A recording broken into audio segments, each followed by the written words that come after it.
ಆತ್ಮೀಯ ವೀಕ್ಷಕರೇ ನಮಸ್ಕಾರ. ನಾನು ಅಲ್ವಿಂದ್ ಅಂತಿ ಪೆರ್ನಾಳು. ಶಿಕ್ಷಾರ್ಥಿ ಕಾರ್ಯಕ್ಕೆ ಸ್ವಾಗತ. ಇದು ದೈಜುವಳ್ ಉಡುಪಿ ಸ್ಟುಡಿಯೋದಿಂದ ಕಾರ್ಯಕ್ರಮ ಶಿಕ್ಷಾರ್ಥಿ.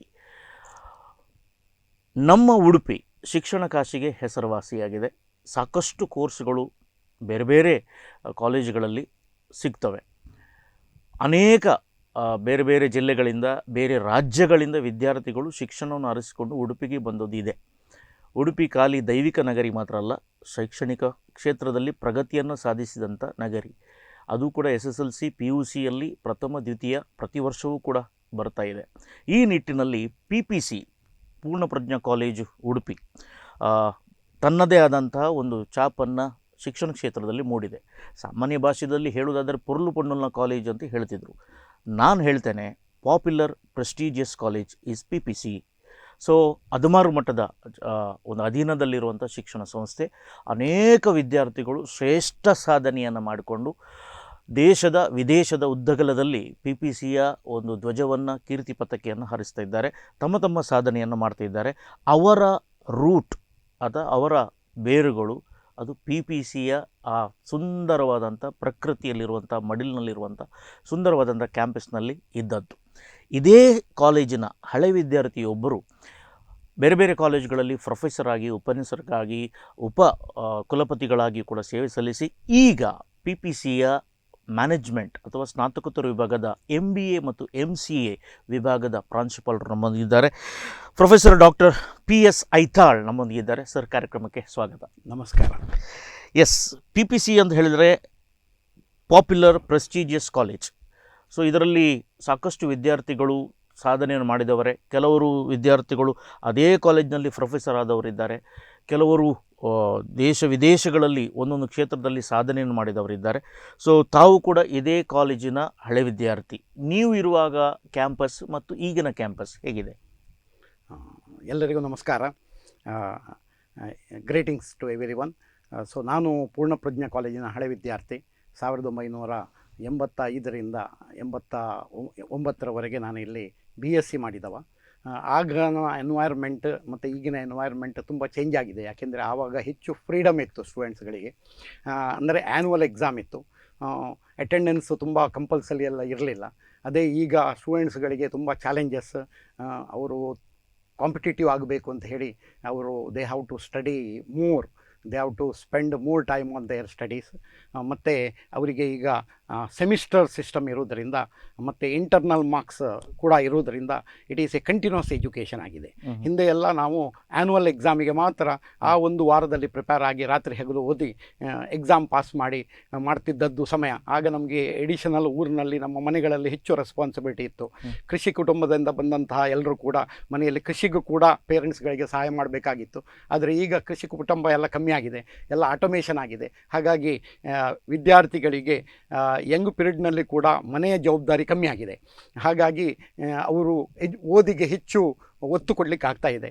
So they are more competitive and they are going to be leaders in this artificial intelligence era. ಹೌದು, ಸರಿ. ಈಗ PPC ಕ್ಯಾಂಪಸ್ನಲ್ಲಿ MBA ಮತ್ತು MCA ವಿಭಾಗದ ಪ್ರಾಂಶುಪಾಲರಾಗಿ ತಾವು ಸೇವೆ ಸಲ್ಲಿಸಿದ್ದೀರಿ ಕಳೆದ 2 ವರ್ಷದಿಂದ. MBA ಕೋರ್ಸ್ಗಳು ಯಾವಾಗ ಆರಂಭಗೊಂಡವು, MCA ಯಾವಾಗ ಆರಂಭಗೊಂಡವು, ಸ್ವಲ್ಪ ಹೇಳ್ಬೋದಾ? ಸೊ ಈ MBA ಪ್ರೋಗ್ರಾಮ್ ಒಂದು ಸ್ಪೆಷಲ್ ಪ್ರೋಗ್ರಾಮ್. ಅದು ಈ ವಿದ್ಯಾರ್ಥಿಗಳನ್ನು ಲೀಡರ್ಶಿಪ್ ಕ್ವಾಲಿಟಿಯ ಮೇಲೆ ಡಿಸಿಷನ್ ತಗೊಳ್ಳಿಕ್ಕೆ ಇಂಡಸ್ಟ್ರಿಯಲ್ಲಿ ಪ್ರಿಪೇರ್ ಮಾಡುವಂಥ ಒಂದು ಸ್ಪೆಷಲ್ ಪ್ರೋಗ್ರಾಮ್. ಇಲ್ಲಿ ಅವರು ಥಿಯರಿಟಿಕಲ್ ಸ್ಟಡಿಯ ಒಟ್ಟಿಗೆ ಎಕ್ಸ್ಪೀರಿಯನ್ಷಿಯಲ್ ಲರ್ನಿಂಗಿಗೆ ತುಂಬ ಮಹತ್ವ ಕೊಡಬೇಕು. ಅವರು ಇಂಡಸ್ಟ್ರಿಯ ಒಟ್ಟಿಗೆ ಸ್ಟಡಿ ಮಾಡಬೇಕು. ಹಾಗೆ ಅವರಿಗೆ ಕಾನ್ಫಿಡೆನ್ಸ್ ಡೆವಲಪ್ಮೆಂಟ್ ಮಾಡಲಿಕ್ಕೆ, ಮತ್ತು ಮೆಚುರಿಟಿ ಇಂಪ್ರೂವ್ ಮಾಡಲಿಕ್ಕೆ, ಮತ್ತು ಕಾಂಪಿಟೆನ್ಸಿ ಇಂಪ್ರೂವ್ ಮಾಡಲಿಕ್ಕೋಸ್ಕರ ಈ MBA ಪ್ರೋಗ್ರಾಮ್ ಇಂಡಸ್ಟ್ರಿಗೆ ರೆಡಿ ಮಾಡಲಿಕ್ಕೆ, ಅವರು ಇಂಡಸ್ಟ್ರಿಯಲ್ಲಿ ಲೀಡರ್ಶಿಪ್ ಲೆವೆಲ್ನಲ್ಲಿ ವರ್ಕ್ ಮಾಡಿ ಎಕ್ಸಿಕ್ಯೂಟಿವ್ಸ್ ಆಗಿ ಅವರು ಒಳ್ಳೆಯ ಚಾಲೆಂಜಿಂಗ್ ಡಿಸಿಷನ್ಗಳನ್ನು ತಗೊಂಡು ಆ ಕಂಪೆನಿಗಳನ್ನು ಅವ್ರು ಎಲ್ಲಿ ವರ್ಕ್ ಮಾಡ್ತಾರೋ ಆ ಕಂಪೆನಿಯ ಓವರಾಲ್ ಸಸ್ಟೈನಬಿಲಿಟಿ ಮತ್ತು ಪ್ರಾಫಿಟಬಿಲಿಟಿಗೆ ಎಫೆಕ್ಟಿವ್ ವರ್ಕ್ ಮಾಡಬೇಕು. ಅದಕ್ಕೋಸ್ಕರ ಅವರನ್ನು ಪ್ರಿಪೇರ್ ಮಾಡಲಿಕ್ಕಿರುವಂತಹ ಈ ಪ್ರೋಗ್ರಾಮೇ MBA programme, master of business administration. ಯಾವಾಗದಿಂದ ಪ್ರಾರಂಭಗೊಂಡಿದೆ? ಸೊ ಇದು ಸುಮಾರು 20 ವರ್ಷಗಳ ಹಿಂದೆ 2006ನೇ ಇಸ್ವಿಯಲ್ಲೇ ಪ್ರಾರಂಭ ಆಯಿತು. ನಮ್ಮ ಸ್ವಾಮೀಜಿ ವಿಭುದೇಶ ತೀರ್ಥ ಸ್ವಾಮೀಜಿ ಅವರು founder president of Admar education council. ಅದರದ್ದು ಅವರು ಆಗ ಈ ಇಂಡಸ್ಟ್ರಿಗಳಿಗೆ ಲೀಡರ್ಸ್ಗಳನ್ನು ತಯಾರು ಮಾಡಬೇಕು ಅಂತ ಹೇಳಿ ಪೂರ್ಣಪ್ರಜ್ಞಾ ಕಾಲೇಜ್ನ ಹೊತ್ತಿಗೆ ಅದಕ್ಕೆ ಒಂದು ಎಡಿಷನಲ್ ಆಗಿ ಪೂರ್ಣಪ್ರಜ್ಞಾ ಇನ್ಸ್ಟಿಟ್ಯೂಟ್ ಆಫ್ ಮ್ಯಾನೇಜ್ಮೆಂಟನ್ನು ಪ್ರಾರಂಭಿಸಿದರು. ಸೊ ಇದು ನಾವು ಈಗ 20 ಬ್ಯಾಚ್ಗಳನ್ನು ಟ್ರೈನ್ ಮಾಡಿದ್ದೇವೆ ಈ ಕಾಲೇಜ್ನಲ್ಲಿ. ಮತ್ತು ನಮ್ಮ ಸುಮಾರು 1300 alumni are working serving in various industries in global business arena. So ತುಂಬ ಡಿಫರೆಂಟ್ ಲೆವೆಲಲ್ಲಿ ಕಾಂಟ್ರಿಬ್ಯೂಷನ್ ಮಾಡ್ತಾ ಇದ್ದಾರೆ ನಮ್ಮ ಅಲ್ಯುಮಿನೈಸ್.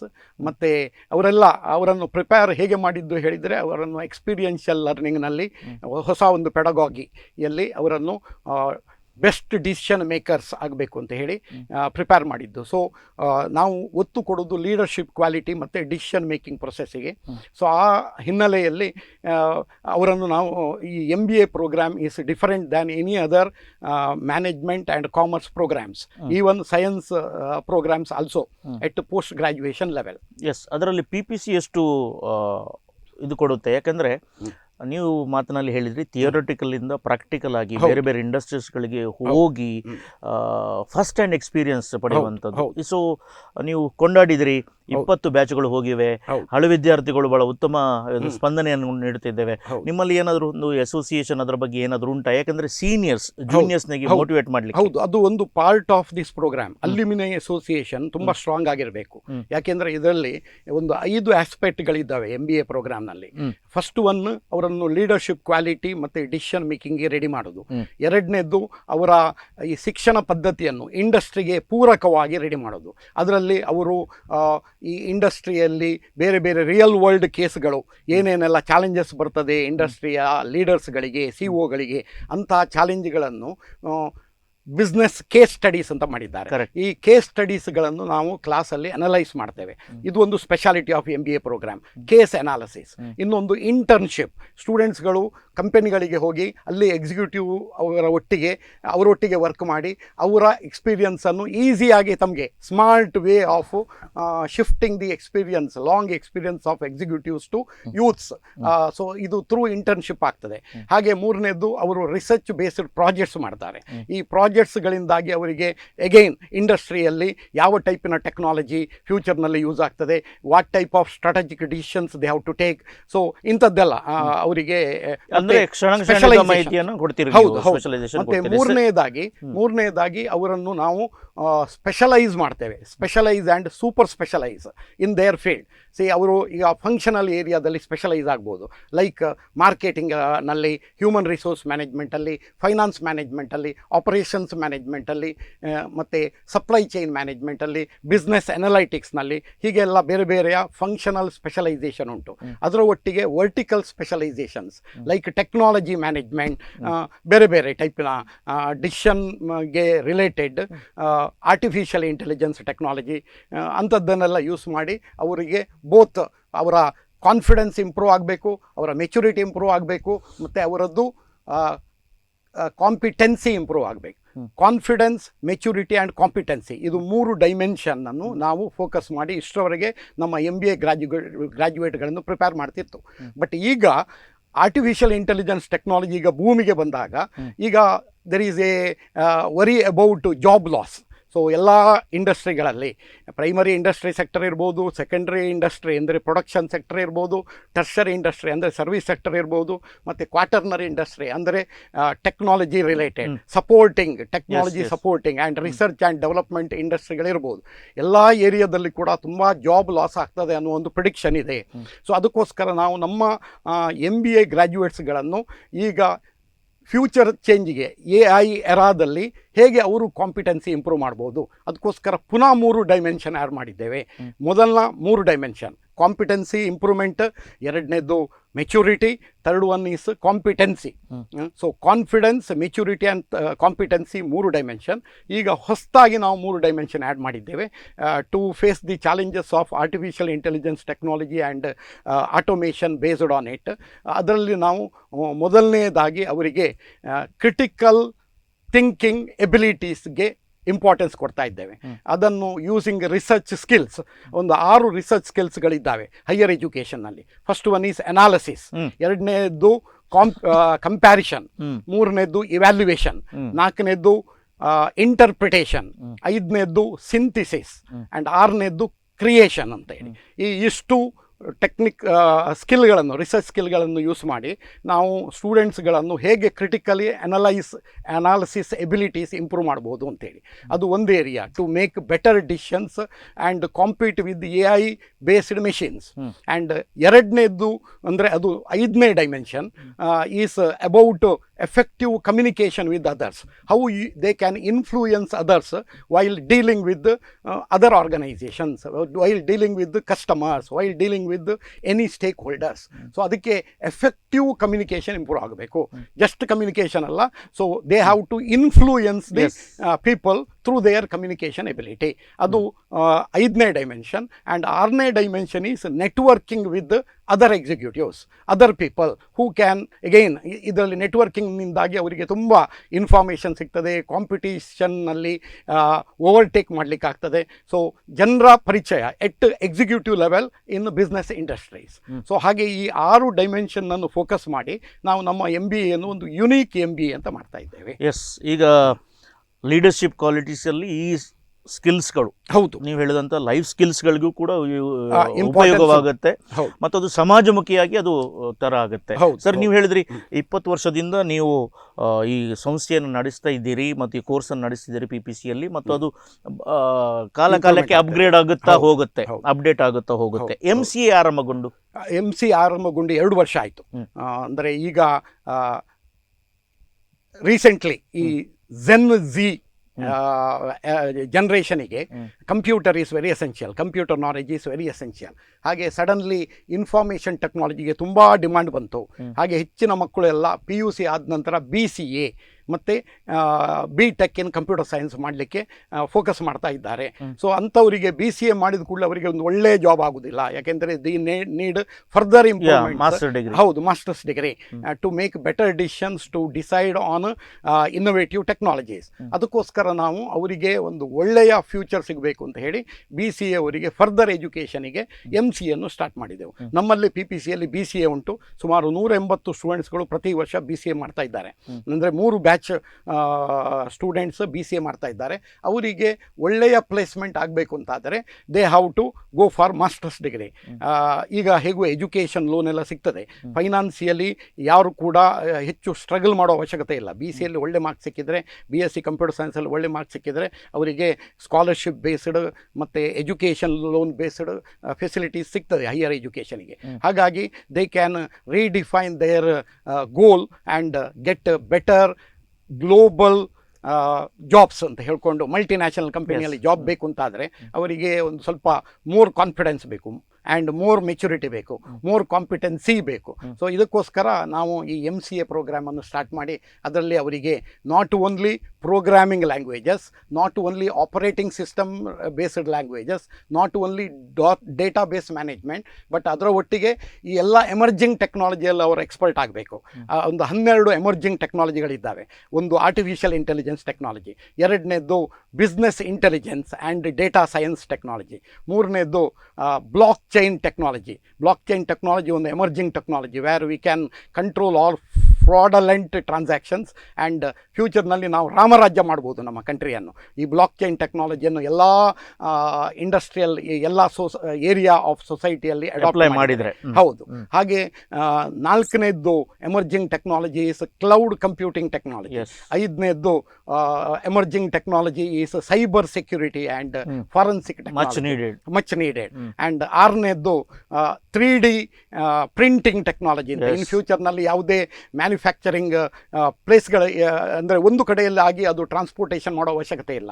ಎಲ್ಲಿ ನಿಮ್ಮ ಹತ್ರ ಒಂದು ಡಿಸೈನ್ ಇದ್ದರೆ ಪ್ರತಿಯೊಂದು ಜಿಲ್ಲೆಯಲ್ಲೂ ಒಂದೊಂದು 3D ಪ್ರಿಂಟರ್ ಇರ್ತದೆ, ಲೈಕ್ ಪೆಟ್ರೋಲ್ ಬಂಕ್ ಇದ್ದ ಹಾಗೆ. ಅಲ್ಲಿ ನಿಮಗೆ ಏನು ಪ್ರಾಡಕ್ಟ್ ಬೇಕೋ ಅದನ್ನು ಡಿಸೈನನ್ನು ಯೂಸ್ ಮಾಡಿ ಪ್ರಿಂಟ್ ಮಾಡಿ ಡೆಲಿವರಿ ಕೊಡ್ಬೋದು. ಸೊ ಈ ಟೆಕ್ನಾಲಜಿಗೆ ತುಂಬ ಫ್ಯೂಚರ್ ಇದೆ. ಹಾಗೆ 3D ಪ್ರಿಂಟಿಂಗ್ ಟೆಕ್ನಾಲಜಿ ಒಂದು. ಇನ್ನೊಂದು ನಮ್ಮ ಈಗಾಗಲೇ ಇಂಡಸ್ಟ್ರಿಯಲ್ಲಿ ಯೂಸ್ ಮಾಡುವಂಥ IoT technology, internet of things technology.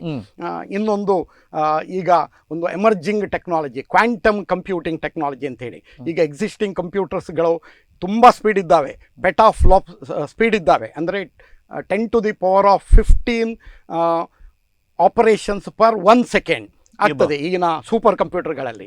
But ಅದು ಸಾಕಾಗೋದಿಲ್ಲ, ಯಾಕೆಂದರೆ ಈಗ AI ಡ್ರಿವನ್ GPTsಗಳು ನೀವು ನೋಡಿದ್ದೀರಿ, ಚಾಟ್ GPT, ಜೆಮಿನೈ, ಅವುಗಳದ್ದು ಪವರ್ ಎಲ್ಲ ಸೂಪರ್ ಪವರ್. ಇಡೀ ಪ್ರಪಂಚದಲ್ಲಿರುವ ಎಲ್ಲ ಲ್ಯಾಂಗ್ವೇಜಲ್ಲಿರುವ ಎಲ್ಲ ಇನ್ಫಾರ್ಮೇಷನ್ಗಳನ್ನು ಅವುಗಳಿಗೆ ಎಕ್ಸಸ್ ಇದೆ ಥ್ರೂ ದಿ ಸೂಪರ್ ಕಂಪ್ಯೂಟರ್ಸ್.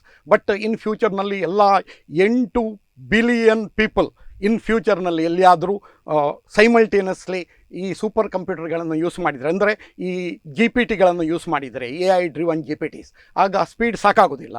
ಅದಕ್ಕೆ ಹೊಸ technology called quantum computing technology ಅಂತ ಬರ್ತಿದೆ, ಅದು ಕೂಡ ಎಮರ್ಜಿಂಗ್ ಟೆಕ್ನಾಲಜಿ.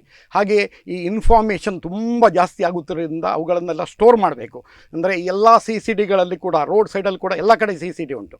ಆ ಇನ್ಫಾರ್ಮೇಷನ್, ವಿಜುವಲ್ ಇನ್ಫಾರ್ಮೇಷನನ್ನು ಸ್ಟೋರ್ ಮಾಡಲಿಕ್ಕೆ ನಮಗೆ ಹೈ ಕೆಪಾಸಿಟಿ ಇರುವಂಥ ಸ್ಟೋರೇಜ್ ಡಿವೈಸಸ್ ಬೇಕು. So information storage technology is also one of the emerging technologies. ಹಾಗೆ ಇನ್ನೊಂದು ಡಿಜಿಟಲ್ ಮಾರ್ಕೆಟಿಂಗ್ ರಿಲೇಟೆಡ್ ಟೆಕ್ನಾಲಜೀಸ್. ಮತ್ತು ಇನ್ನೊಂದು ಟೆಕ್ನಾಲಜಿ ಏನು ಅಂದರೆ ನಿಮಗೆ ಈಗಾಗಲೇ ಗೊತ್ತಿರುವ ಹಾಗೆ virtual and augmented reality technology. ಅದರಲ್ಲಿ ನೀವು ಇಲ್ಲಿ ಕೂತ್ಕೊಂಡು ನಿಮಗೆ ಇಡೀ ಸ್ಪೇಸಲ್ಲಿ ಟ್ರಾವೆಲ್ ಮಾಡುವ ಎಕ್ಸ್ಪೀರಿಯನ್ಸ್, ಇಲ್ಲಿ ಕೂತ್ಕೊಂಡು ಅರೇಬಿಯನ್ ಸಮುದ್ರದಲ್ಲಿ ಈಜಾಡುವ ಎಕ್ಸ್ಪೀರಿಯನ್ಸ್, ಅಂಥದ್ದೆಲ್ಲ ಆಗ್ತದೆ ಅದರಲ್ಲಿ. ಸೊ ಅದೆಲ್ಲ ಫ್ಯೂಚರ್, ಅದಕ್ಕೆಲ್ಲ ಡ್ರೀಮ್ ಟೆಕ್ನಾಲಜಿ ಅಂತ ಹೇಳ್ತಾರೆ. ಸೊ ಆ ಟೆಕ್ನಾಲಜಿಗಳ ಬಗ್ಗೆ ನಮ್ಮ ಸ್ಟೂಡೆಂಟ್ ಸ್ಪೆಷಲೈಸ್ ಆಗಬೇಕು. ಅಂದರೆ actually they have to become super specialised. That's why we started MCA and providing these emerging technologies as dual specialisation, super specialisation. Yes, ಈಗ ಕಾಮರ್ಸ್ ವಿಭಾಗದಲ್ಲಿ BCom ಆದ ಮೇಲೆ MCom, ಕಾಮರ್ಸ್ ಆದವರಿಗೆ ಬೇರೆ ಎಲ್ಲ ಫೀಲ್ಡ್ ಇರಲಿಲ್ಲ. ಈಗ ಕಾಮರ್ಸ್ ಆದವರು ಲಾಗೆ ಹೋಗ್ಬೋದು, ಕಾಮರ್ಸ್ ಆದವರು ಟೀಚಿಂಗ್ ಹೋಗ್ಬೋದು, ಕಾಮರ್ಸ್ ಆದವರು ಜರ್ನಲಿಸಮ್ಗೆ ಹೋಗ್ಬೋದು. ಈಗೆಲ್ಲ ಅವಕಾಶಗಳಿವೆ. ನೀವು ಈ ಕಾಮರ್ಸ್ನಲ್ಲಿ MBA ಪ್ರಿಫರೆಬಲ್, ಇದು ಪ್ರಿಫರೆನ್ಸ್ ಮಾಡಿ ಅಂತ ಯಾಕೆ ಹೇಳ್ತೀವಿ? ಹೌದು, ಯಾಕೆಂದರೆ ನೋಡಿ, ಈಗ BCom ಮಾಡಿದ ನಂತರ as per NEP, national education policy 2020, the higher education is holistic and ಅವರು ಮಲ್ಟಿ ಡಿಸಿಪ್ಲಿನರಿ ಏರಿಯಾದಲ್ಲಿ ಅವರು ಫರ್ದರ್ ಗ್ರೋ ಆಗ್ಬೋದು. ಈಗ BCom ಆದವರು ಈ ಹೊಸ ರೂಲ್ ಪ್ರಕಾರ ಈವನ್ BTech ಕೂಡ ಮಾಡ್ಬೋದು, ಅಥವಾ ಅವರು ನೀಟ್ ತಗೊಂಡು MBBSಗೂ ಹೋಗ್ಬೋದು, ಅಥವಾ ಅವರು MSCಯೂ ಮಾಡ್ಬೋದು, MBAಯೂ ಮಾಡ್ಬೋದು. ಹಾಗೆ ಯಾವುದೇ ಫೀಲ್ಡಿಗೆ ಹೋಗ್ಬೋದು. ಈಗ ಈಗಿನ ಹೊಸ ರೂಲ್ ಪ್ರಕಾರ ಡೋರ್ ಓಪನ್ ಇದೆ. ಹೌದು, ಡೋರ್ ಓಪನ್ ಇದೆ. ನಿಮಗೆ MBA ಮಾಡಬೇಕು ಅಂತ ಹೇಳ್ತೀರಿ? ಈಗ ನೋಡಿ, ಒಬ್ಬ BCom ಆದವ ಒಂದು ಅಕೌಂಟೆಂಟ್ ಜಾಬಿಗೆ ಅಥವಾ ಯಾವುದೇ ಜಾಬಿಗೆ ಹೋಗೋದಿದ್ರು ಈಗಿನ ಕರೆಂಟ್ ಸಿಚುವೇಷನ್ನಲ್ಲಿ ಸೊಸೈಟಿಯಲ್ಲಿ ಅವರಿಗೆ ಒಳ್ಳೆ ಜಾಬ್ ಸಿಗೋದಿಲ್ಲ. ಒಂದು 8,000ದಿಂದ 20,000ವರೆಗಿನ ಸ್ಯಾಲ್ರಿಯ ಜಾಬ್ ಸಿಗ್ತದೆ. ಮತ್ತು ಅವರಿಗೆ ಈ ಇನ್ಕ್ರಿಮೆಂಟ್ಸ್ ಭಾಳ ಕಮ್ಮಿ, ಒಂದು 300ರಿಂದ 500 ರೂಪಾಯಿ ಇನ್ಕ್ರಿಮೆಂಟ್ಸ್ ಆ್ಯನ್ಯುವಲಿ. 10 ವರ್ಷ ವರ್ಕ್ ಮಾಡಿದರೆ ಅವನಿಗೆ 3,000ದಿಂದ 5,000 ರೂಪಾಯಿ ಮಾತ್ರ ಇನ್ಕ್ರೀಸ್ ಆಗ್ತದೆ. ಮತ್ತು ಅವರಿಗೆ ಪ್ರಮೋಷನ್ಸ್ ಎಲ್ಲ ಇರೋದಿಲ್ಲ, ಯಾಕೆಂದರೆ higher education qualified people with more confidence, more maturity and more competency ಅವರ ಎದುರಿನಲ್ಲಿದ್ದಾರೆ. They are able to do better decisions and able to use technology in better way. So ಆಗಿರುವಾಗ ಈ BCom ಆಗಿ ಅಥವಾ MCom ಆಗಿ ಹೋದಾಗ ಅವರಿಗೆ ಆಪರ್ಚುನಿಟೀಸ್ ತುಂಬ ಕಮ್ಮಿ ಆಗ್ತದೆ. ಅವರ ಅರ್ನಿಂಗ್ ಆಪರ್ಚುನಿಟಿಯು ಕಮ್ಮಿ ಆಗ್ತದೆ, ಅವರದ್ದು ಕಾನ್ಫಿಡೆನ್ಸ್ ಕೂಡ ಕಮ್ಮಿ ಆಗ್ತದೆ ಬಿಕಾಸ್ ಆಫ್ ದ್ಯಾಟ್. ವೆರಾಸ್ MBA ಮಾಡಿದರೆ ಅವರಿಗೆ ತುಂಬ ಒಂದು ಡಿಸಿಷನ್ ತಗೊಳ್ಳಿಕ್ಕೆ ತುಂಬ ಬೂಸ್ಟ್ ಸಿಗ್ತದೆ, ಅವರ ಕಾನ್ಫಿಡೆನ್ಸ್ ತುಂಬ ಹೈ ಲೆವೆಲ್ ಇರ್ತದೆ. ಆ ಎಕ್ಸ್ಪೀರಿಯನ್ಸಿಂದಾಗಿ ಅವರಿಗೆ ಸುಮಾರು ಈಗ ಪ್ರೆಸೆಂಟ್ಲಿ ಒಂದು 40,000ದಿಂದ 3 ಲಕ್ಷ ರೂಪಾಯಿ ತಿಂಗಳ ಸಂಬಳದ ಜಾಬ್ ಸಿಗ್ತದೆ ಅಂಥವರಿಗೆ, MCA ಮತ್ತು MBA ಆದವರಿಗೆ. ವೆರಾಸ್ BCom ಆಗಿ ಅಥವಾ BCA ಆಗಿ ಜಾಬ್ ಹೋದ್ರೆ ನಾನೀಗ ಹಿಂದೆ ಹೇಳಿದಾಗೆ ಸುಮಾರು ಒಂದು 9,000ದಿಂದ 20,000ವರೆಗಿನ ಜಾಬು. ಮತ್ತು there is no Increment, no promotions. And improvements promotions in future. So ಅದಕ್ಕಿಂತ ಅವರು ಈಗ ಎಜುಕೇಷನ್ ಲೋನ್ ಸಿಗ್ತದೆ ಎಲ್ರಿಗೂ. 60% ಮಾರ್ಕ್ ಇದ್ದರೆ ಬ್ಯಾಚುಲರ್ ಡಿಗ್ರಿಯಲ್ಲಿ you are eligible to get the education loan. ಸರಿ, ಆ ಲೋನಿಗೆ ಬರ್ತೇನೆ ನಾನು, ಲೋನಿಗೆ ಬರ್ತೇನೆ. ಸೊ ಅದಕ್ಕೆ ಈ ಕಾರಣಕ್ಕೋಸ್ಕರ MBA ಇಸ್ ದ ಬೆಸ್ಟ್ ಅಂತ ಹೇಳುವಂಥದ್ದು. ಆತ್ಮೀಯ ವೀಕ್ಷಕರೇ, ನೀವು ನೋಡ್ತಾ ಇದ್ದೀರಿ ಶಿಕ್ಷಾರ್ಥಿ ಕಾರ್ಯಕ್ರಮದಲ್ಲಿದ್ದಾರೆ professor doctor PS Aithal, PPC management ಕಾಲೇಜಿನ ಪ್ರಾಂಶುಪಾಲರು ನಮ್ಮೊಂದಿಗಿದ್ದಾರೆ. ಕಾರ್ಯಕ್ರಮದಲ್ಲಿ ಸಣ್ಣ ವಿರಾಮದ ಹೊತ್ತಾಗಿದೆ. ವಿರಾಮ ನಂತರ ಕಾರ್ಯಕ್ರಮ ಮುಂದುವರಿತದೆ.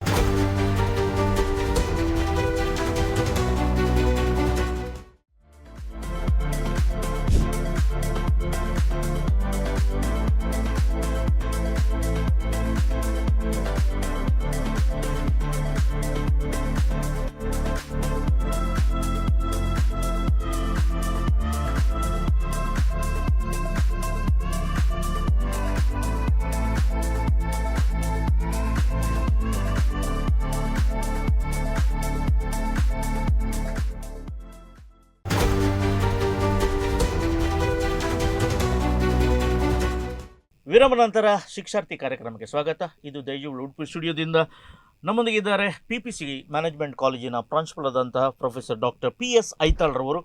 PPCಯಲ್ಲಿ MCA ಮತ್ತು MBA ಕಾರ್ಯಕ್ರಮದ ಬಗ್ಗೆ ಸಾಕಷ್ಟು ವಿವರಣೆಯನ್ನು ಅವರು ಮೊದಲ ಹಂತದಲ್ಲಿ ನೀಡಿದರು. ಈಗ ತಮ್ಮ ಕಾಲೇಜಿನ ಬಗ್ಗೆ ಇರುವಂತಹ ಮತ್ತು ಮಕ್ಕಳಿಗೆ ಸ್ಟೂಡೆಂಟ್ಗೆ ಫೇವರ್ ಆಗಿರುವಂಥ ಕೆಲಸವನ್ನು ಹೇಗೆ ಮಾಡ್ತಾರೆ ಎಂಬುದಾಗಿ ಅವರಲ್ಲಿ ಕೇಳಿದ್ದಾರೆ. ಸರ್, ನಿಮ್ಮ ಕಾಲೇಜಿನಲ್ಲಿ ನನಗೆ ಅಡ್ಮಿಷನ್ ಬೇಕು, MBAಗೆ ಅಥವಾ MCಗೆ, ನನ್ನ ಎಲಿಜಿಬಿಲಿಟಿ ಏನಿರಬೇಕು? ಸೊ MBA ಮತ್ತು MCA ಪ್ರೋಗ್ರಾಮ್ಗಳನ್ನು ಪ್ರೊಫೆಷನಲ್ ಪ್ರೋಗ್ರಾಮ್ಸ್ ಅಂತ ಹೇಳ್ತಾರೆ. ಅದನ್ನು ಯಾರು ಬೇಕಾದರೂ ಮಾಡ್ಬೋದು ವಿತ್ ಸರ್ಟೇನ್ ಬ್ಯಾಕ್ಗ್ರೌಂಡ್. ಯಾವುದೇ ಅಂಡರ್ ಗ್ರ್ಯಾಜುಯೇಷನ್ ಪ್ರೋಗ್ರಾಮ್ ಆಗಿದ್ದರೆ ಅವರು MBA ಮಾಡ್ಬೋದು. ಡೆಂಟಲ್ BDS ಮಾಡಿದವರು ಮಾಡ್ಬೋದು, MBBS ಮಾಡಿದವರು ಮಾಡ್ಬೋದು, BE ಮಾಡಿದವರು ಮಾಡ್ಬೋದು, BCom ಮಾಡಿದವರು ಮಾಡ್ಬೋದು. ಹೌದು, ಅದೇ. ಮತ್ತು ಯಾವುದೇ ಬ್ಯಾಚುಲರ್ ಡಿಗ್ರಿ ಮಾಡಿದವರು ಮಾಡ್ಬೋದು. ಯಾಕೆಂದರೆ ಇದೊಂದು ಜನರಲ್ ಪ್ರೊಫೆಷನಲ್ ಪ್ರೋಗ್ರಾಮ್ ಆ್ಯಂಡ್ ಎಲ್ಲ ಟೈಪಿನ ಬ್ಯಾಕ್ಗ್ರೌಂಡ್ ಇದ್ದವರು ಕೂಡ ನಮಗೆ ಲೀಡರ್ಸ್ ಆಗಬೇಕು for the country and for the entire world. So ಅದಕ್ಕೋಸ್ಕರ MBA is open for all kind of graduates. ಇದು ಒಂದು. ಎರಡನೇದು MCAಗೆ ಆಗುವಾಗ ಸ್ವಲ್ಪ ಮ್ಯಾಥಮೆಟಿಕಲ್ ಬ್ಯಾಕ್ಗ್ರೌಂಡ್ ಇರಬೇಕಾದ್ರಿಂದ PUCಯಲ್ಲಿ ಅವರು ಮ್ಯಾಥಮೆಟಿಕ್ಸ್ ಒಂದು ಸಬ್ಜೆಕ್ಟ್ ಆಗಿರಬೇಕು. ಅಟ್ಲೀಸ್ಟ್ ಬಿಸ್ನೆಸ್ ಮ್ಯಾಥಮೆಟಿಕ್ಸ್ ಇದ್ರೂ ಕೂಡ ಆಗ್ತದೆ. ಮತ್ತು ಡಿಗ್ರಿಯಲ್ಲಿ ಅಂದರೆ ಅಂಡರ್ ಗ್ರ್ಯಾಜುಯೇಷನ್ನಲ್ಲಿ ಅವರು ಯಾವುದೇ ಒಂದು ಕಂಪ್ಯೂಟರ್ ಸೈನ್ಸ್ ಸಬ್ಜೆಕ್ಟ್ ಇದ್ದರೆ ಬೇರೆ ಯಾವುದು ಸಬ್ಜೆಕ್ಟ್ ಅದರೊಟ್ಟಿಗೆ ಕಾಂಬಿನೇಷನ್ ಇದ್ದರೂ ಆಗ್ತದೆ. ಬಟ್ PUCಯಲ್ಲಿ ಮ್ಯಾಥಮೆಟಿಕ್ಸ್ ಒಂದು ಸಬ್ಜೆಕ್ಟ್ ಇರಬೇಕು. ಅದು ಬಿಸ್ನೆಸ್ ಮ್ಯಾಥಮೆಟಿಕ್ಸ್ ಆಗಿರ್ಬೋದು ಅಥವಾ ಪ್ಯೂರ್ ಮ್ಯಾಥಮೆಟಿಕ್ಸ್ ಆಗಿರ್ಬೋದು. ಮತ್ತು ಎಲಿಜಿಬಿಲಿಟಿ ಕೇಳಿದಾಗ ನೀವು ಅವರಿಗೆ ಒಂದು ಮಿನಿಮಮ್ 50% ಮಾರ್ಕ್ ಇರಬೇಕು. ಇದು ಜನರಲ್ ಅಡ್ಮಿಷನ್ ಕ್ಯಾಟಗರಿ ಅವರಿಗೆ. ವೆರಾಸ್ ಸ್ಪೆಷಲ್ ಕ್ಯಾಟಗರಿ ಅವರು ಲೈಕ್ SC ST ಮತ್ತು ಕ್ಯಾಟಗರಿ 1 ಅವರಿಗೆ 45% ಮಿನಿಮಮ್ ಮಾರ್ಕ್ಸ್ ಬೇಕು. ಮತ್ತು ನಿಮ್ಮ ಎಂಟ್ರೆನ್ಸ್ ಟೆಸ್ಟ್ ಉಂಟು? ಹೌದು, ಮತ್ತು ಅದಕ್ಕೆ ಎಂಟ್ರೆನ್ಸ್ ಟೆಸ್ಟ್ ಉಂಟು. 2 ಟೈಪಿನ ಅಡ್ಮಿಷನ್ ಉಂಟು. ಒಂದು ಮ್ಯಾನೇಜ್ಮೆಂಟ್ ಕೋಟಾ ಅಡ್ಮಿಷನ್, ಮತ್ತೊಂದು ಗೌರ್ಮೆಂಟ್ ಅಂದರೆ merit quota admission. Merit quota ಅಡ್ಮಿಷನಿಗೆ ಅವರು PGCET ಅಂತ ಒಂದು ಎಕ್ಸಾಮ್ ಇದೆ, ಅದನ್ನು ಅವರು ಬರೆದು ಅದರಲ್ಲಿ ಕ್ವಾಲಿಫೈ ಆಗಿ ಅದರಲ್ಲಿ ಅವರು ಕೌನ್ಸಿಲಿಂಗ್ ಆಗಿ ನಮ್ಮ ಕಾಲೇಜಿಗೆ ಬರ್ಬೋದು. ಸರಿ, ಈಗ ಫೀಸ್ ಸ್ಟ್ರಕ್ಚರ್ ಹೇಗಿದೆ? ಫೀಸ್ ಸ್ಟ್ರಕ್ಚರ್ ಈಗ ನಾವು ನಮ್ಮದು ಮಠದ ಇನ್ಸ್ಟಿಟ್ಯೂಟ್ ಆಗಿರೋದರಿಂದ ಮತ್ತು ನಮ್ಮ ಆಬ್ಜೆಕ್ಟಿವ್ ಫಿಲಾಂಥ್ರಪಿ ಆಗಿರೋದರಿಂದ ನಮ್ಮ ಫೀಸ್ ವೆರಿ ಕಾಂಪಿಟೇಟಿವ್ ಫೀಸ್. ನಾವು ಸುಮಾರು 1,40,40,000 ರೂಪಾಯಿ MBAಗೆ ಚಾರ್ಜ್ ಮಾಡ್ತೇವೆ. 1,30,30,000 ರೂಪಾಯಿ ಪರ್ ಆ್ಯನಮ್. ಬಟ್ ಇದರಲ್ಲಿ ತುಂಬ ಸ್ಕಾಲರ್ಶಿಪ್ ಕೊಡ್ತೇವೆ. ಸೊ ಈಗ 95%ಗಿಂತ ಹೆಚ್ಚು ಮಾರ್ಕ್ ಬಂದವರಿಗೆ 90,000 ರೂಪೀಸ್ ಪರ್ ಇಯರ್ ಆಗ್ತದೆ ಕೋರ್ಸ್ ಫೀ. ವೆರಾಸ್ 85%ಗಿಂತ ಮೇಲೆ ಬಂದವರಿಗೆ 1,00,000 ರೂಪಾಯಿ ಪರ್ ಇಯರ್ ಆಗ್ತದೆ. ಅಂದರೆ 40,000 ರೂಪಾಯಿ ಅವರಿಗೆ ಆ್ಯನ್ಯುವಲಿ ಅವರಿಗೆ ಸ್ಕಾಲರ್ಶಿಪ್ ಸಿಗ್ತದೆ. ಹಾಗೆ variation based on there marks, ಎಷ್ಟು ಅವರು ಅಂಡರ್ ಗ್ರ್ಯಾಜುಯೇಷನಲ್ಲಿ ಎಲಿಜಿಬಿಲಿಟಿ ಪ್ರೋಗ್ರಾಮ್ನಲ್ಲಿ ಎಷ್ಟು ಮಾರ್ಕ್ ತಗೊಂಡಿದ್ದಾರೋ ಅದರ ಮೇಲೆ ಅವರಿಗೆ ಫೀಸ್ ರಿಡಕ್ಷನ್ ಕೊಡ್ತೇವೆ. ಸರ್, ಆಗ ನೀವು ಮಾತನಾಡಿದ್ರಿ ಎಜುಕೇಷನಲ್ ಲೋನ್ನ ಬಗ್ಗೆ. ಈಗ ನಾನು ಅದರ ಬಗ್ಗೆ ಕೇಳ್ತಿದ್ದೇನೆ. ಈಗ ಸ್ಕಾಲರ್ಶಿಪ್ ಬಗ್ಗೆ ಹೇಳಿದ್ರಿ. ನೀವು ಕೊಡುವಂಥ ಸ್ಕಾಲರ್ಶಿಪ್ಸ್ ಅನ್ನು ಹೇಳಿದ್ರಿ, ಮತ್ತು ಅವರು ಬೇರೆ ಅಪ್ಲೈ ಮಾಡ್ಕೊಂಡು ಮಾಡಬಹುದು. ಹೌದು, ಮಾಡ್ಬೋದು. ಈಗ ಎಜುಕೇಶನ್ ಲೋನಿಗೆ ನೀವೇನಾದರೂ ಸಪೋರ್ಟ್ ಮಾಡ್ತೀರಾ? ಹೌದು. ಈಗ 60%ಗಿಂತ ಹೆಚ್ಚು ಮಾರ್ಕ್ ಇದ್ದರೆ ನಮ್ಮಲ್ಲಿ ಅವರು ಅಡ್ಮಿಷನ್ ತಗೊಂಡ್ರೆ ನಾವು ಅವರಿಗೆ ಒಂದು ಎಕ್ಸ್ಪೆಂಡಿಚರ್ ಸರ್ಟಿಫಿಕೇಟ್ ಕೊಡ್ತೇವೆ. 60%. ಹೌದು, UGಯಲ್ಲಿ ಎಲಿಜಿಬಿಲಿಟಿ ರಿಕ್ವೈರ್ಮೆಂಟ್ನಲ್ಲಿ. ಸೊ ನಾವು ಅವರಿಗೆ ಎಕ್ಸ್ಪೆಂಡಿಚರ್ ಸರ್ಟಿಫಿಕೇಟ್ ಕೊಡ್ತೇವೆ. We have collaboration with many banks. ಮತ್ತು ಈಗ ಏನಾಗಿದೆ ಅಂದರೆ ಇನ್ನೂ ಅದು ಪ್ರೊಸೆಸ್ ಈಸಿ ಆಗಿದೆ. ಅವರು ವಿದ್ಯಾಲಕ್ಷ್ಮಿ ಅಂತ ಒಂದು ಪೋರ್ಟಲ್ ಉಂಟು ಗೌರ್ಮೆಂಟ್ ಆಫ್ ಇಂಡಿಯಾದ್ದು, ಅದರಲ್ಲಿ ಅವರು ರಿಜಿಸ್ಟರ್ ಮಾಡಿ ಅಪ್ಲೈ ಮಾಡಿದರೆ ಯಾವುದೇ public sector bank where their parents are doing business ಅಥವಾ ಅವರದ್ದು ಅಕೌಂಟ್ ಇದೆಯಾ, ಹೌದು ಅಕೌಂಟ್ ಇದ್ದಲ್ಲಿ ಓನ್ಲಿ ಅವರದ್ದು ಈ ಅಡ್ರೆಸ್ ಪ್ರೂಫ್ ಇದ್ದರೆ ಆಯಿತು, ಪೇರೆಂಟ್ಸ್ ಇದ್ದು ಮತ್ತು ಅವರದ್ದು, ಅವರಿಗೆ ಎಜುಕೇಷನ್ ಲೋನ್ ಸಿಗಲೇಬೇಕು, ಸಿಗ್ತದೆ. ನಮ್ಮಲ್ಲಿ ಅಡ್ಮಿಷನ್ ಸಿಕ್ಕಿದ್ರೆ ಅವರಿಗೆ ಎಜುಕೇಷನ್ ಲೋನ್ ಸಿಗ್ತದೆ. ಸೊ ನಾವು ಅದಕ್ಕೆ ಬೇಕಾದ ಲೆಟರ್ಸ್, ಬೇಕಾದ ಡಾಕ್ಯುಮೆಂಟ್ಸ್ ಕೊಡ್ತೀರಿ, ಗೈಡ್ ಮಾಡ್ತೀರಿ. So that it is not difficult provided they have at least 60% marks in their under graduation programme. ಈಗ ಏರುತ್ತಿರುವ ಈ ಖರ್ಚು ವೆಚ್ಚ ಎಲ್ಲ ನೋಡಿಕೊಳ್ಳುವಾಗ ಪೇರೆಂಟ್ಸ್ಗಳ ಇನ್ಕಮ್ ಅಷ್ಟು ಇರುವುದಿಲ್ಲ. ಸೊ ಈ ಸಂದರ್ಭದಲ್ಲಿ education loan is the best ಅಂತೇಳಿ ನಾವು ಯಾಕೆ ಸ್ಟ್ರೆಸ್ ಮಾಡ್ತೀವಿ? ಯಾಕೆ ಅಂದರೆ ಈಗ ಪೇರೆಂಟ್ಸ್ಗಳಿಗೆ ತುಂಬ ಕಷ್ಟ ಇದೆ. ಯಾರು ಕೂಡ ಭಾಳ ಅಂದರೆ they have to worry about themself. ಪ್ರತಿ ಪೇರೆಂಟ್ಸ್ಗಳು ಏಜ್ ಆಗ್ತಾ ಇದ್ದಾರೆ, ಅಂದರೆ they are becoming old. So ಅವರು ಹೊಟ್ಟೆ ಬಟ್ಟೆ ಕಟ್ಟಿ ಮಕ್ಕಳಿಗೆ ಅಂಡರ್ ಗ್ರಾಜುಯೇಷನ್ವರೆಗೆ ಎಜುಕೇಷನ್ ಕೊಟ್ಟಿರ್ತಾರೆ. ಮಕ್ಕಳು ಎರಡೇ. ಹೌದು. ಸೊ ನಮ್ಮ ಕಾಲದಲ್ಲಿ ಎಜುಕೇಷನ್ ಲೋನು ಇರಲಿಲ್ಲ, ಅಂದರೆ ಮೆಥಡ್ ಇರಲಿಲ್ಲ. ವೆರಾಸ್ ಈಗ ಪೇರೆಂಟ್ಸ್ಗಳು up to under graduation education ಕೊಡಬೇಕು, ಅಲ್ಲಿ ಖರ್ಚು ಕೂಡ ಕಮ್ಮಿ ಇರೋದರಿಂದ. ವೆರಾಸ್ ಪೋಸ್ಟ್ ಗ್ರಾಜುಯೇಷನಿಗೆ ಬರುವಾಗ ಫೀಸ್ ಎಲ್ಲ ತುಂಬ ಜಾಸ್ತಿ ಇರ್ತದೆ. ಪೇರೆಂಟ್ಸ್ಗಳಿಗೆ ಅದನ್ನು ಸಪೋರ್ಟ್ ಮಾಡಲಿಕ್ಕೆ ಭಾಳ ಕಷ್ಟ ಆಗ್ತದೆ, ಅದು ಒಂದು ರೀಸನ್. ಎರಡನೇದ್ದು, ಈಗ ಪೇರೆಂಟ್ಸ್ಗಳ ಹತ್ರ ಹಣ ಇದ್ದರೂ ಕೂಡ ಅವರು ಪೋಸ್ಟ್ ಗ್ರ್ಯಾಜುಯೇಷನ್ಗೆ ಸಪೋರ್ಟ್ ಮಾಡೋ ಅವಶ್ಯಕತೆ ಇಲ್ಲ.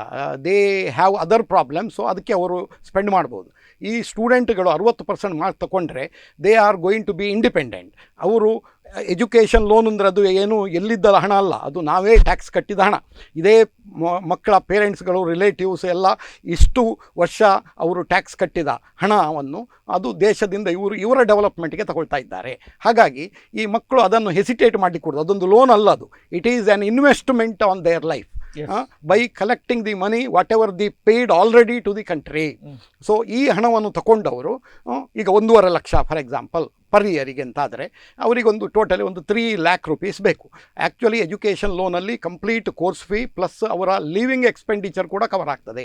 ಅವರ ಲ್ಯಾಪ್ಟಾಪ್, ಎನಿ ಅದರ್ ಫೆಸಿಲಿಟೀಸ್ ಬೇಕಾದರೆ ಅದು ಕೂಡ ಕವರ್ ಆಗ್ತದೆ.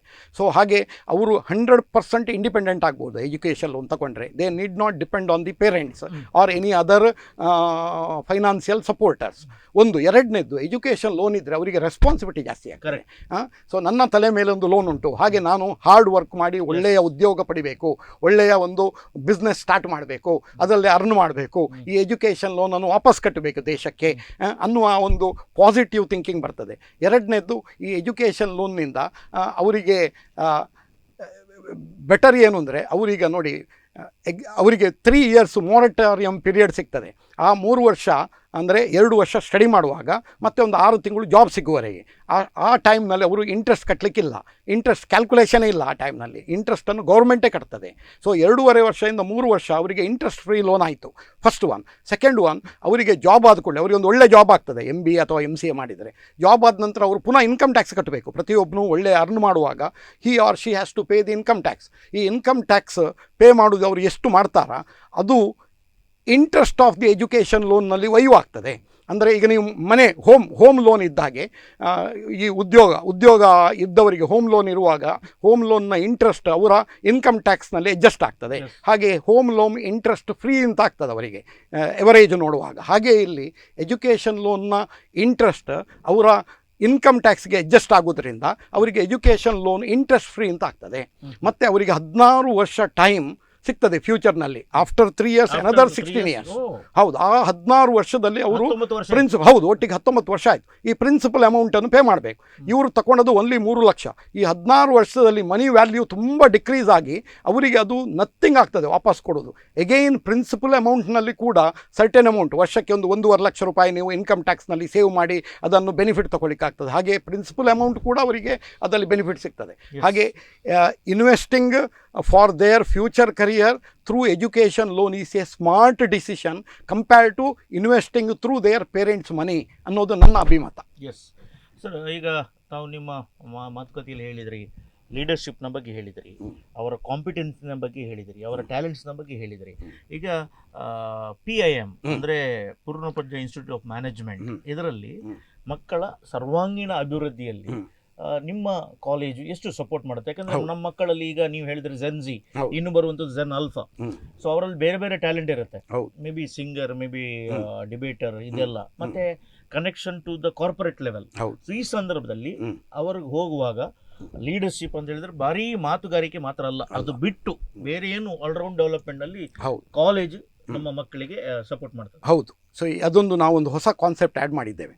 ಇಷ್ಟವರೆಗೆ ಲಾಸ್ಟ್ 2 ಇಯರ್ಸಲ್ಲಿ ನಾವು ಒಂದು ಪೂರ್ಣ ಪ್ರಜ್ಞಾ ಇಂಟಿಗ್ರೇಟೆಡ್ ಸ್ಟೂಡೆಂಟ್ ಡೆವಲಪ್ಮೆಂಟ್ ಮಾಡೆಲ್ ಅಂತ ಒಂದು ಹೊಸ ಮಾಡೆಲ್ ಪ್ಲ್ಯಾನ್ ಮಾಡಿದ್ದೆವು.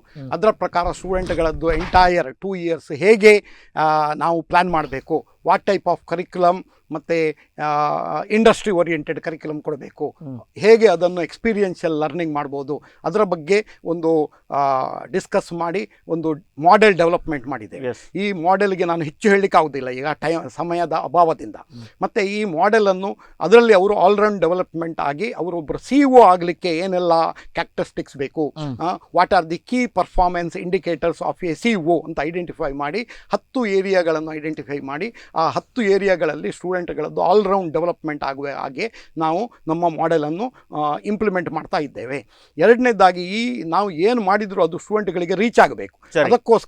ಅದಕ್ಕೋಸ್ಕರ ಪೂರ್ಣ ಪ್ರಜ್ಞಾ ಇಂಟಿಗ್ರೇಟೆಡ್ ಸ್ಟೂಡೆಂಟ್ ಸರ್ವಿಸ್ ಮಾಡೆಲ್ ಅಂತ ಒಂದು ಮಾಡಿದ್ದೆವು. ಎಲ್ಲ ಟೀಚರ್ಸ್ಗಳು ಈ 10 ಕಾಂಪೊನೆಂಟ್ ಆಫ್ ಸರ್ವಿಸ್ ಮಾಡೆಲ್ ಇದ್ದು ಇಂಪ್ಲಿಮೆಂಟ್ ಮಾಡಲೇಬೇಕು. ಲಾಸ್ಟಿಗೆ ನಾವು ಸೆಮಿಸ್ಟರ್ ಎಂಡ್ ಆಗುವಾಗ ಸ್ಟೂಡೆಂಟಿಂದ ಫೀಡ್ಬ್ಯಾಕ್ ತಗೊಳ್ತೇವೆ, ಇದು ಎಲ್ಲ ಕಾಂಪೊನೆಂಟ್ಸ್ ಮಕ್ಕಳಿಗೆ ರೀಚ್ ಆಗಿದಾ ಇಲ್ವಾ. ಇಲ್ಲಿ ನಾವು ಏನು ಮಾಡಿದ್ದು ಅದು ಎಂಡ್ ಪಾಯಿಂಟಿಗೆ ರೀಚ್ ಆಗಬೇಕು. ಗ್ರಾಸ್ ರೂಟ್ ಲೆವೆಲ್ಗೆ ರೀಚ್ ಆಗದಿದ್ದರೆ ನಮ್ಮ ಎಫರ್ಟ್ ಎಲ್ಲ ವೇಸ್ಟ್ ಆಗ್ತದೆ.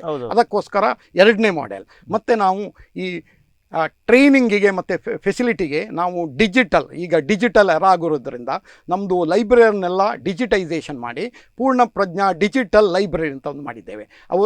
This is a ubiquitous library facility. ಅವರು ಎಲ್ಲಿಂದ ಬೇಕಾದರೆ ಟ್ರಾವೆಲ್ ಮಾಡುವಾಗಲೂ ಕೂಡ ಅವರ ಮೊಬೈಲ್ ಫೋನಿಂದ ನಮ್ಮ ಲೈಬ್ರರಿಗೆ ಎಂಟರ್ ಆಗಿ ನಮ್ಮ ಬುಕ್ಗಳನ್ನು ಆಕ್ಸೆಸ್ ಮಾಡ್ಬೋದು, ಸ್ಟಡಿ ಮಾಡ್ಬೋದು. ಇದು ಒಂದು. ಎರಡನೇದ್ದು, ಅವರು ರಿಸರ್ಚ್ ಆ್ಯಂಡ್ ಪಬ್ಲಿಕೇಶನ್ ಮಾಡಬೇಕು in order to improve the competency. ಈಗ ಹೇಗೆ our students are different than other students of similar programmes of different institutions, ಇದು ನಮ್ಮ ಕ್ವಶನ್. ಅದಕ್ಕೋಸ್ಕರ ನಾವು ನಮ್ಮ ಮಕ್ಕಳಿಗೆ ರಿಸರ್ಚ್ ಬೇಸ್ಡ್ ಡಿಸಿಷನ್ ಮೇಕಿಂಗಿಗೆ ಹೆಚ್ಚು ಒತ್ತು ಕೊಟ್ಟಿದ್ದೇವೆ. ಇದರಲ್ಲಿ ಅವರು ಒಂದು ಹೊಸ ಮಾಡೆಲ್ ಫಾರ್ ಪ್ಲೇಸ್ಮೆಂಟ್ ಒಂದು ಡೆವಲಪ್ಮೆಂಟ್ ಮಾಡಿದ್ದೇವೆ. ಇದಕ್ಕೆ ರಿವರ್ಸ್ ಪ್ಲೇಸ್ಮೆಂಟ್ ಮಾಡೆಲ್ ಅಂತ ನಾವೇ ಹೆಸರಿಟ್ಟು ಅದನ್ನೊಂದು ಮಾಡೆಲ್ ಆಗಿ ಪಬ್ಲಿಷ್ ಮಾಡಿದ್ದೇವೆ ಆ್ಯಸ್ ಎ ರಿಸರ್ಚ್ ಔಟ್ಕಮ್ ಆಗಿ. ಈ ಮಾಡೆಲ್ನ ಪ್ರಕಾರ ಸ್ಟೂಡೆಂಟ್ಸ್ ಏನು ಮಾಡ್ತಾರೆ ಅಂದರೆ, ಫಸ್ಟ್ ಸೆಮಿಸ್ಟ್ರಲ್ಲಿ ಅವರು in a team of 3 members 2 ಇಂಡಸ್ಟ್ರಿಗಳನ್ನು ಅನಲೈಸ್ ಮಾಡಿ ರಿಸರ್ಚ್ ಪೇಪರ್ ಮಾಡಿ ಅದನ್ನು ಇಂಟರ್ನ್ಯಾಷನಲ್ ಜರ್ನಲ್ಗಳಲ್ಲಿ ಪಬ್ಲಿಷ್ ಮಾಡ್ತಾರೆ.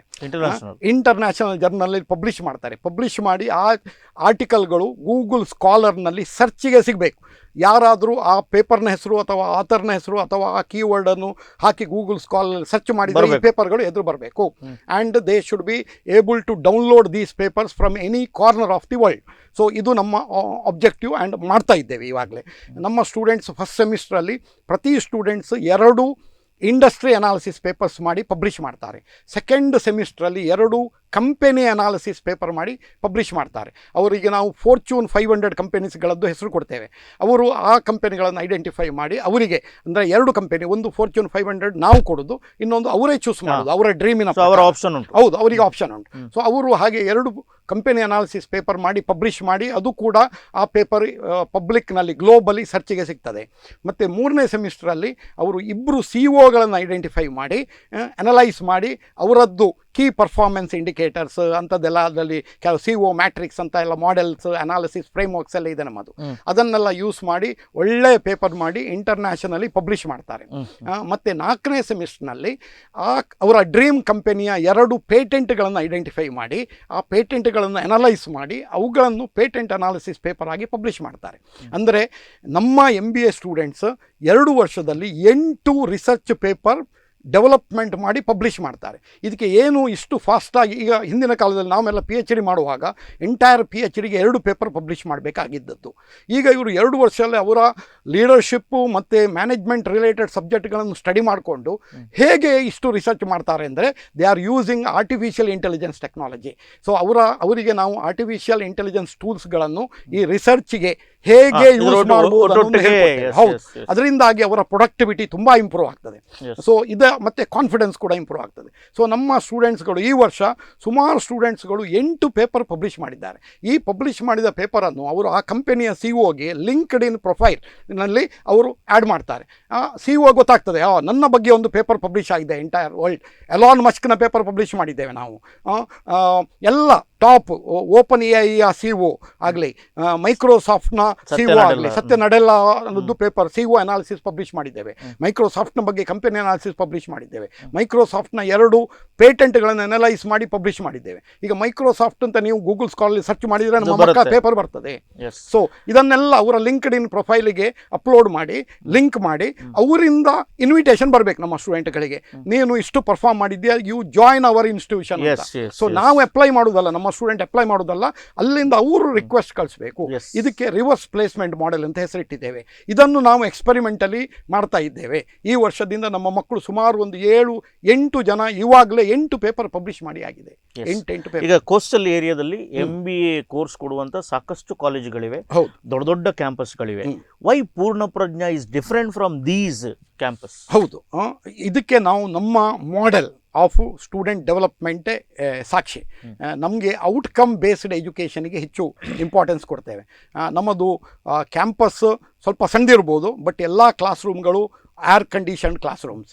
ಎಲ್ಲ ಕ್ಲಾಸ್ನಲ್ಲಿ ಹೈ ಟೆಕ್ನಾಲಜಿ ಯೂಸ್ ಮಾಡ್ತೇವೆ. ವೈಫೈ ಇರ್ಬೋದು, ಈಚ್ ಕ್ಲಾಸ್ ರೂಮ್ನಲ್ಲಿ ಅವರು ಕೂತ್ಕೊಳ್ಳೋ ಡೆಸ್ಕ್ನಲ್ಲೇ ಅವರಿಗೆ ಲ್ಯಾಪ್ಟಾಪ್ ಕಂಪ್ಯೂಟರ್ ಕನೆಕ್ಟ್ ಮಾಡಿ ಅದಕ್ಕೆ ವೈಫೈ ಕನೆಕ್ಟ್ ಮಾಡುವಂಥ facility. Classroom is nothing but a computer lab in our MC and MBA programmes. ಮತ್ತು ಸ್ಟೂಡೆಂಟ್ಸ್ಗಳಿಗೆ ಇಂಡಸ್ಟ್ರಿ ಎಕ್ಸ್ಪೀರಿಯನ್ಸ್ಗೆ ತುಂಬ ಅವಕಾಶ ಇದೆ.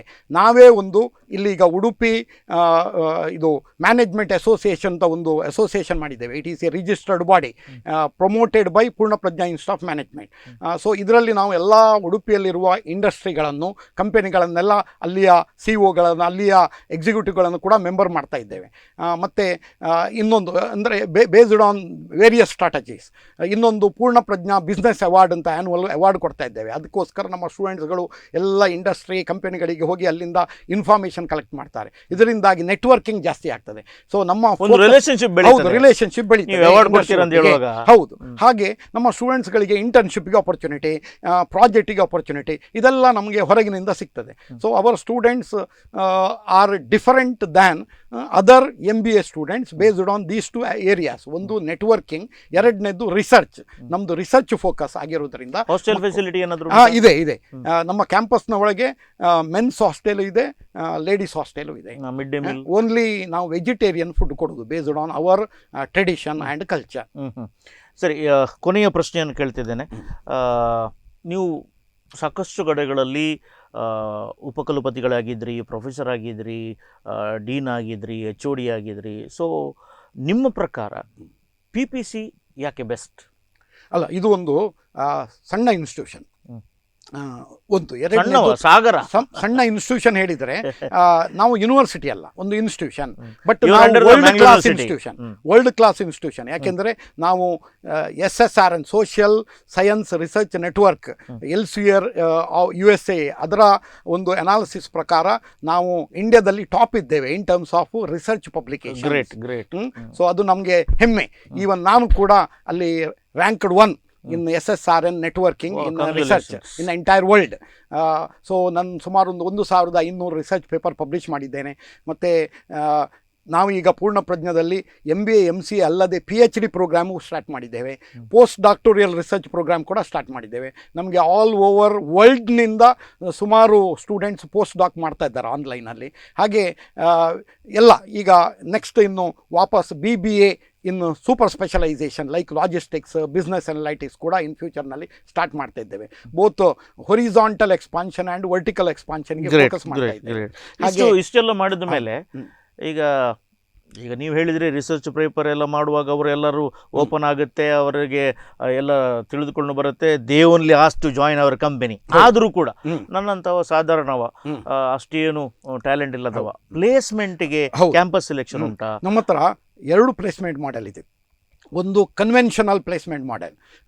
ನಮ್ಮ ಹತ್ರ ಒಂದು ಪ್ಲೇಸ್ಮೆಂಟ್ ಕೋಆರ್ಡಿನೇಟರ್ ಇದ್ದಾರೆ, ಒಬ್ಬರು ಫ್ಯಾಕಲ್ಟಿ ಓನ್ಲಿ ಫಾರ್ ಪ್ಲೇಸ್ಮೆಂಟ್ ಇದ್ದಾರೆ, dedicated for placement. Great.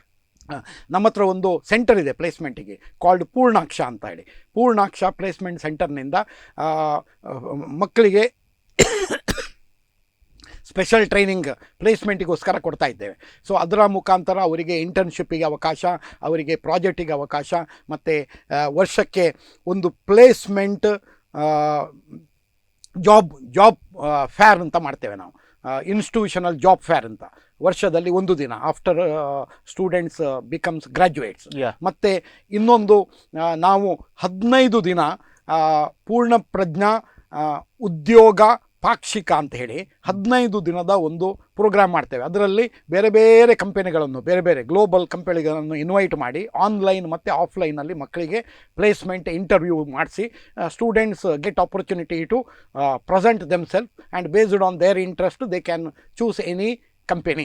So ಕೆಲವರಿಗೆ ಲೈಕ್ ಇರೋದಿಲ್ಲ. ಈಗ ಕಂಪನಿಗಳು ಬೇರೆ ಬೇರೆ ಬಂದರೂ ಈ ಸ್ಟೂಡೆಂಟ್ಗಳದ್ದು ಆಬ್ಜೆಕ್ಟಿವ್ ಬೇರೆ ಇರ್ತದೆ. ಹೌದು, ಎಕ್ಸ್ಪೆಕ್ಟೇಷನ್ ಬೇರೆ ಇರ್ತದೆ, ಅವರಿಗೆ ಕನೆಕ್ಟ್ ಆಗಬೇಕು. ಮತ್ತೆ ಅಟ್ಲೀಸ್ಟ್ ಒಂದು 50% student should start their own business ಅಂತ ನಮ್ಮ ಆಬ್ಜೆಕ್ಟಿವ್. ಅದಕ್ಕೋಸ್ಕರ ಅವರಿಗೆ 2 ವೆಬ್ಸೈಟ್ ಮಾಡಿಸ್ತೇವೆ ನಾವು, ಎಸ್ಪೆಷಲಿ MCAಯಲ್ಲಿ ಮತ್ತು MBAಯಲ್ಲಿ ಕೂಡ 2 ವೆಬ್ಸೈಟ್. ಒಂದು ಪರ್ಸನಲ್ ವೆಬ್ಸೈಟ್, ಇನ್ನೊಂದು ಅವರ ಬಿಸ್ನೆಸ್ ವೆಬ್ಸೈಟ್. ಆ ಬಿಸ್ನೆಸ್ ವೆಬ್ಸೈಟಲ್ಲಿ ಅವರು ಗ್ಲೋಬಲ್ ಬಿಸ್ನೆಸ್ ಮಾಡಬೇಕು, ಯಾವುದಾದ್ರೂ ಒಂದು ಡಿಜಿಟಲ್ ಪ್ರಾಡಕ್ಟಾ ಅಥವಾ ಕನ್ಸಲ್ಟೆನ್ಸಿ ಸರ್ವಿಸಸ್ಸಾ ಕೊಟ್ಟು ಅವರ ಎಂಟೈರ್ ವರ್ಲ್ಡಿಗೆ ಬಿಸ್ನೆಸ್ ಮಾಡಬೇಕು. ಅವರದ್ದು ಒಂದು ಬ್ಯಾಂಕ್ ಅಕೌಂಟ್ನ QR ಕೋಡನ್ನು ಅವರ ವೆಬ್ಸೈಟಿಗೆ ಹಾಕಿ ಅವರು ಯಾವುದನ್ನು ಸೇಲ್ ಮಾಡ್ಬೋದು.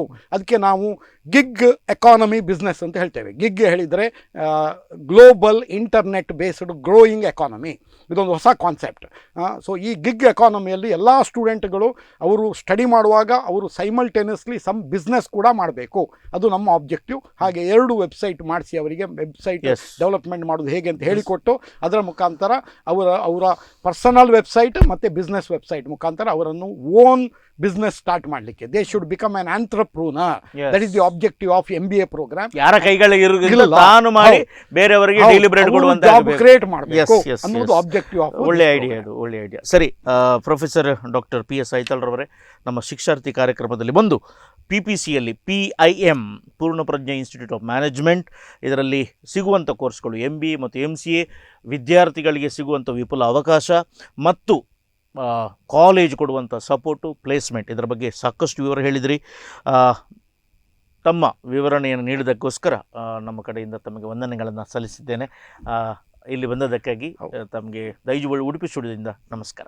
ನನ್ನ ಸೈಡಿನಿಂದಲೂ ಪೂರ್ಣಪ್ರಜ್ಞಾ ಇನ್ಸ್ಟಿಟ್ಯೂಟ್ ಆಫ್ ಮ್ಯಾನೇಜ್ಮೆಂಟ್ ಮತ್ತು ಅದಮಾರು ಎಜುಕೇಷನ್ ಕೌನ್ಸಿಲ್ನಿಂದ ಡೈಜಿ ವರ್ಲ್ಡಿಗೆ ಈ ಅವಕಾಶ ಒದಗಿಸಿದ್ದಕ್ಕಾಗಿ ವಂದನೆಗಳು.